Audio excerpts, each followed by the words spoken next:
What's up, guys? Welcome back to Life by the Bow. Today we're dodging storms but catching fish. We have to thank Penguin Dry Ice for sponsoring this week's video. That's right, they're the ones that fueled the boat. However, like she said, we're dodging storms. We're getting drone shots of the 39, just plowing through waves in 2 to 4 footers. There's so many cool things going on today, in addition to catching some big mahi, which are rolling through South Florida right now. But let's go ahead, let's get right into it.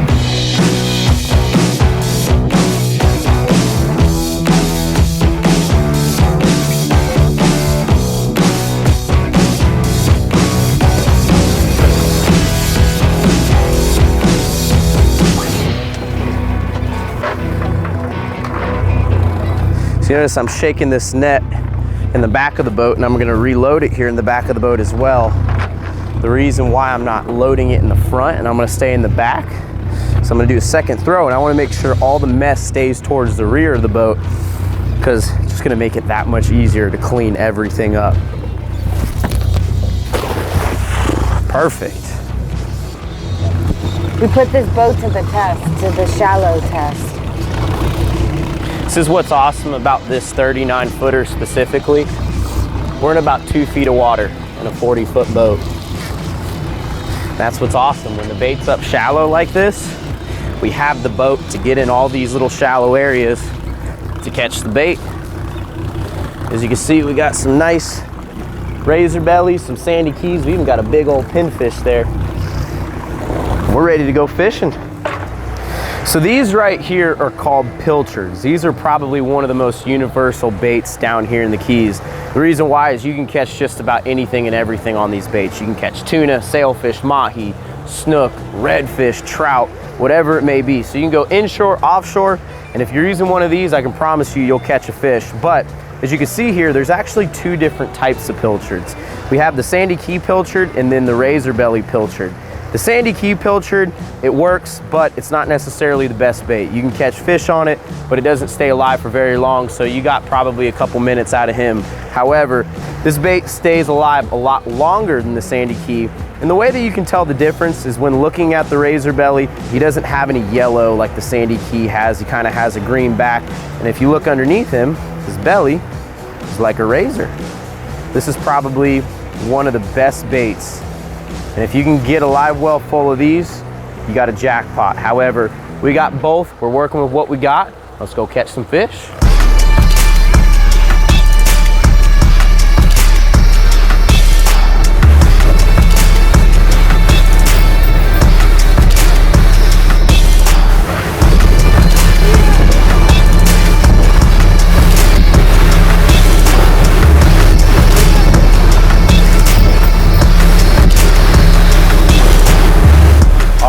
So in about 1,000 feet, we got a nice little current rip right here, and it's created a weed line. So Stephanie's gonna throw out a bucktail, and we're gonna do some trolling here and see if we can pick off that big mahi we were talking about. I don't know what's been going on, but I've been seeing all these pictures on Facebook and Instagram of people just catching massive dolphin right now. So we're gonna give this a shot, see if this is something that we can make come together, because man, that would be so cool. It's been a while since we've caught a big mahi. What do you know? Here, Stephanie, come grab this rod. Here, you take it. This was your rod. You put this out. Keep that line tight. I'm gonna reel this one in. Yes, baby. Woohoo! So what I was doing, guys, is I was about to put that rod that she has up in an outrigger, and as I was reeling it in, it got hit by this mahi. I think it's a pretty nice fish. Yeah, it's a gaffer for sure. Vic, there's a bigger mahi right here. We got more mahi. Toss. Right there, right next to him. Madness, baby. All right, I'm gonna flip him in. Did you just see him hit that thing? Shoot. That was insane. We got 2 mahi on right now, baby. There's another one here, too. There's a ton of them. Yeah, all right, so what we're gonna do to keep them around is we're gonna throw some live chummers. You think I need to gaff him? Yeah, I mean, these are gaffer fish. No. How about it, baby? Oh, sorry. All right, so here we go. Open the bail. Click. Woo-hoo-hoo. Talk about a gap shot right there, baby. Woohoo! That's one way to start off the morning. That's right. 2 Mahi in 1,000 feet right out here on a current rip. I knew there was gonna be fish there, man. In October, too. In October. That's It right. just seems like the Mahi season just keeps on getting later and later every year. It's still hot out here, and there's no reason why these fish won't bite. So right now, I'm driving on the left-hand side of the weed line, and the reason being is because this is the clean side right now. On the right-hand side of the seaweed line, you're gonna have a bunch of scattered seaweed everywhere, and that's just gonna cause us to have to like clear the lines constantly from seaweed. So we refer to that as the dirty side. So trolling can be very boring at times when you're not getting a bite. So if you're one of those guys that can't sit still like me, a lot of the times if you just come up here in the bow, you can pick off a couple fish off to the side before they get to the troll baits in the back. However, one thing I can suggest when you're ever doing this, make sure when you cast, you don't cast in front, because basically what happens is when you cast up in front, you're reeling all the line as the boat's moving forward, so you're not giving your lure any action. So as you can see here, I'm casting straight off to the side of the boat. As the boat moves forward, I'm actually giving the lure itself action without even reeling too much. It's our little lucky charm right there. Little dude was out here flying around in 1,000 feet of water, 25 miles offshore. He's gotta be tired. Flyer just got up. Big dolphin right here. Big dolphin. He came up and ate it. Okay, go, go, go, go, go. No, Clay, you need to gap this one. Okay, well, you gotta reel him in first. I got the other one. Woo! Double! Nice, baby. How about it? All right, so this one's kind of big, Clay. Beautiful weather, how about that? So Clay's theory's proven to be right now. It's a nice one right there.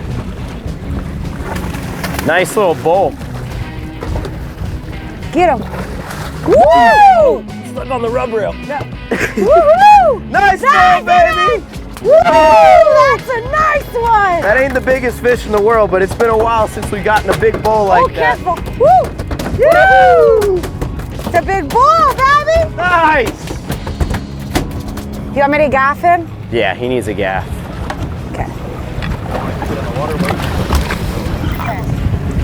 Get a little closer. Good job, girl. Woo! Hey, not as big as your bull, but hey, I'll take the cow. That's right. Check that out. She's got the cow. This is Stephanie's bull. This is about a 15-pound fish, I'd say. Oh yeah. It's been a while since we've caught one this big. So I'll take it, man. 4 Mahi, bad weather. There you go. Throw them on in there. Woo! Look at that one. That's massive. That is sweet. Good thing we got our penguin dry ice. Yeah.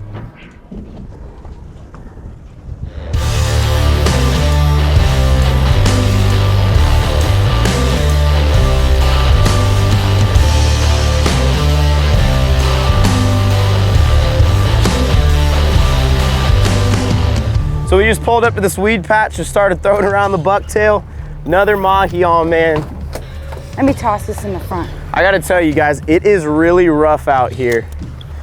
And the boat that you fish out of, I mean, it's not the most important thing when it comes to fishing out here, but gosh, man, I gotta tell you, being in an open center console fishing boat, right here, Stephanie, Mahi right here, Okay, really helps. The fact that I can stand all the way in the front of this boat, we're out here in 2 to 4 foot seas, and just be able to make a cast and just brace myself up against the bolsters. I mean, when it's rough out, it is so important to have a big open cockpit to just move around the boat the way that you need to. They're all up in the bow here, Stephanie. I'm trying There's to get a this nice Mahi too. Jack. Oh, he's about to jump. He is not happy. Woo! Nice fish, man. Really nice fish. Okay. Coming. Where are they? There's another one up in the bow here. Big. Not big, I think I have the biggest one. This is probably the last Mahi fishing we're gonna do of 2021, guys, so We're soaking in all that we can. Taking advantage of this. This is what this is all about, man. It's about here having a good time, making memories, and just having fun. And I don't care how good I get at fishing or how old I get. This is something I'll always enjoy, and this is something I pray to pass on to my children and my grandchildren, because this is what fishing's all about. Got him? Good job. There you go, right over the side of the boat. Nice job, Stephanie. I know you hear people talk about it in all the Mahi videos and everything, but I'll tell you guys what, until you come out here and fish for these fish, and you get the addiction that we have for catching them, I could come out here every day of my life and do this. This is sweet, man. Woo!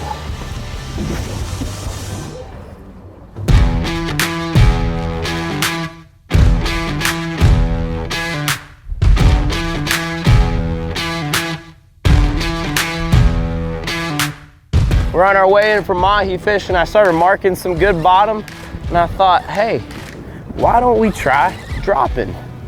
And sure enough, we are hooked up. It's feeling like a good fish.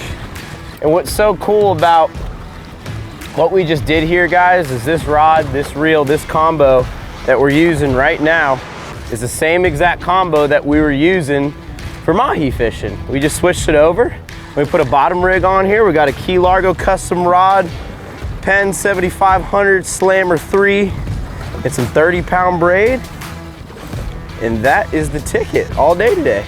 And look at that! Yeah, a mutton! We got a mutton! Woo! He looks small though. He I don't know. He looks like a little guy. We're gonna have to throw him back. Yeah, we might have to send him down on a descending device. But that is a mutton snapper right there. Oh, what is that? That is for sure either a really big grouper. Mutton or an amberjack. You think so? Yeah. Got something on, baby. Come on. I'm gaining on him. He ran like a mutton. Oh, no, he's coming up. It might be a kingfish. Oh, or yeah. a dolphin. Is it a dolphin? I don't know. Whatever it is, it's coming towards the surface. We can't get away from him today, man. I'll tell you what. Come on. I thought it was... This is so rare to see him this shallow, too. We're at 145 feet. I thought it was a cuda. Yeah. There he is. That's a nice one. Oh, that is a nice one. I thought it was kind of a small one. You want me to gap him? Sure. Bring him over here. There you go. Good job, girl. Put him on that penguin dry ice. Woo! They don't know about the dry ice, but we're gonna tell them about the dry ice.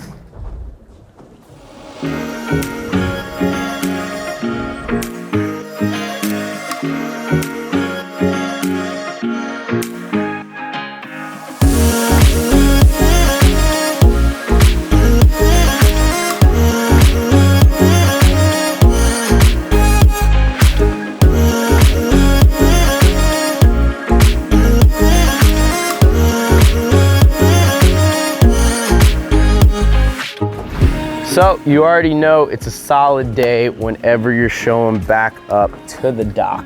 And you got a fish box full of mahi. However, like we were talking about earlier, guys, we're using Penguin dry ice. And there's a lot of great things about using Penguin dry ice, but for me specifically, I was using it as a supplement to my regular ice today. Every single time we open the box to throw a fish in here, we're inducing hot air. And once that hot air gets inside of the box, it's eventually going to melt the ice and turn it into a slush. But we're using the Penguin dry ice today.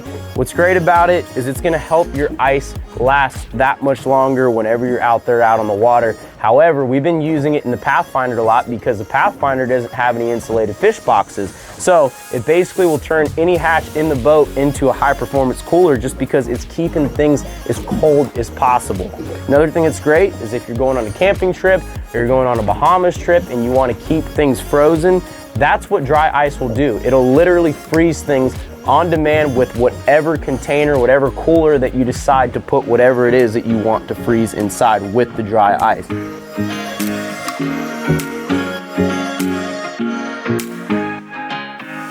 It's So guys, I appreciate all of you hanging out with us again another week here on Life by the Bow.